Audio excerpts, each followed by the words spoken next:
நேரத்தில் சமுத்திரம் பின்வாங்கும் சந்தோஷ திருநாளில் நல்லருளை தாரும் ஐயா முருகன் என்று முழங்குது என் மனசு.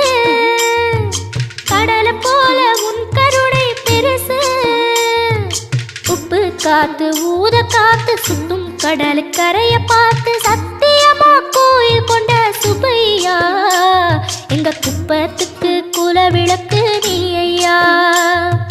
திருச்செந்தூர் ஆண்டவனே வேல் முருகா தினம் உனக்கு நன்றி சொல்வோம் மால் மருகா. திருவடியில் தவம் இருப்போம் திருமுருகா. தீர்ப்பெழுது நலமெனவே வடிவ